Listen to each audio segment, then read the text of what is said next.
James had always heard rumors about the house at the end of Sycamore Street. Everyone called it the Red Room House, though no one really knew why. The place was old, Victorian style, and had been abandoned for decades. The kids in the neighborhood spread rumors that it was haunted, that people went in and never came out. But to adults, it was just an eyesore, another dilapidated building in need of demolition. But when James lost his job and fell into debt, the lure of easy money became impossible to resist. One night, while drinking at a dive bar, he overheard two men talking about the Red Room. They mentioned a mysterious job, and James, desperate and curious, joined the conversation. They told him about a client who paid generously for odd tasks. All he had to do was meet them at the Red Room House. A week later, with rent overdue and creditors breathing down his neck, James decided to take the risk.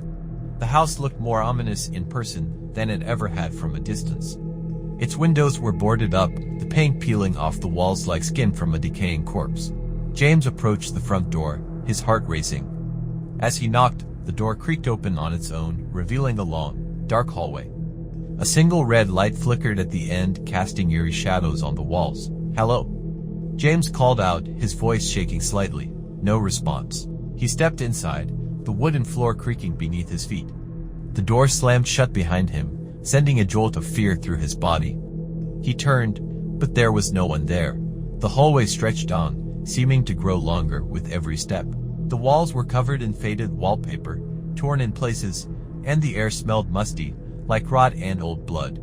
James couldn't shake the feeling that he was being watched. Finally, he reached the red light, which illuminated a door at the end of the hallway.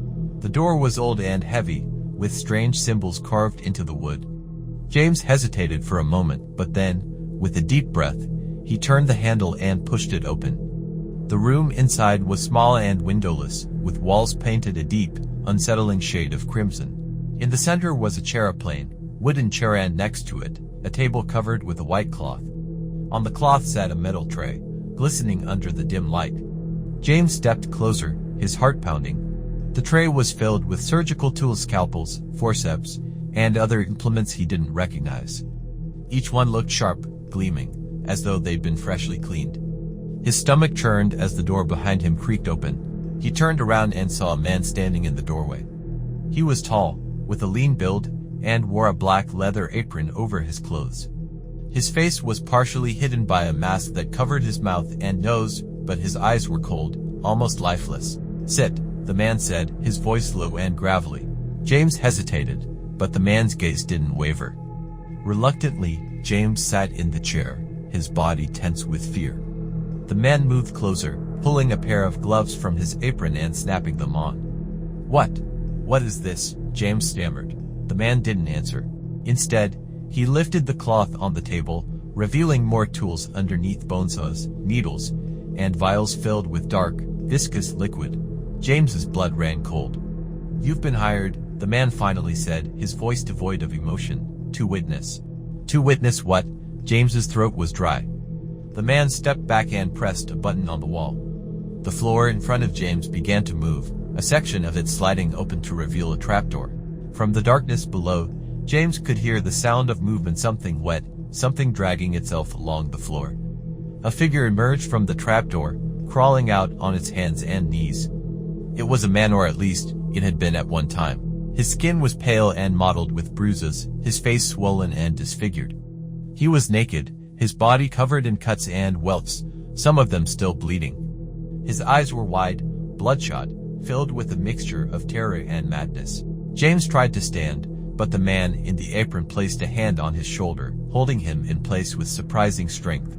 "Don't move," he said softly.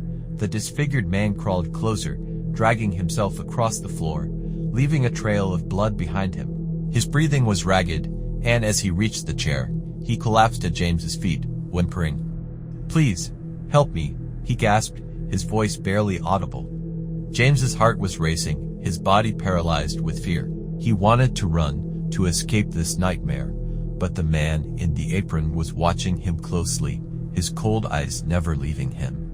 Without a word, the man in the apron stepped forward, lifting one of the scalpels from the tray. He knelt beside the disfigured man, who was now sobbing quietly, his body shaking with pain.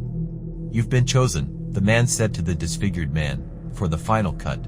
The disfigured man let out a scream as the scalpel sliced through his flesh, carving deep into his abdomen. Blood poured from the wound, pooling on the floor. James gagged, his stomach churning at the sight. The man in the apron continued his work, methodically cutting, slicing through muscle and bone with precision. James tried to look away, but the man in the apron grabbed his chin, forcing him to watch.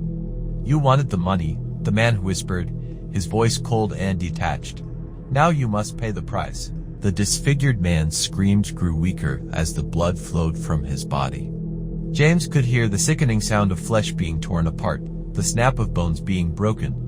He could smell the coppery tang of blood in the air, mixed with the stench of death. Finally, the disfigured man went still, his body limp, his eyes staring lifelessly at the ceiling. The man in the apron stood, wiping the blood from his hands. "It's done," he said. "You're free to go." James stumbled to his feet, his legs shaking. He felt like he was going to vomit, his mind reeling from the horror he had just witnessed. "Remember," the man in the apron said as James staggered toward the door, "you can never unsee this." James fled from the house, his heart pounding, his mind filled with images he knew would haunt him for the rest of his life. He had taken the money, but the price he had paid was far greater than he could have imagined. For the rest of his days, he would hear the screams, smell the blood, and see the lifeless eyes of the man in the red room. There was no escape from the nightmare that had become his life. Love these stories? YouTube algorithm suggests that you would like to listen to these stories. Click on the video on the screen.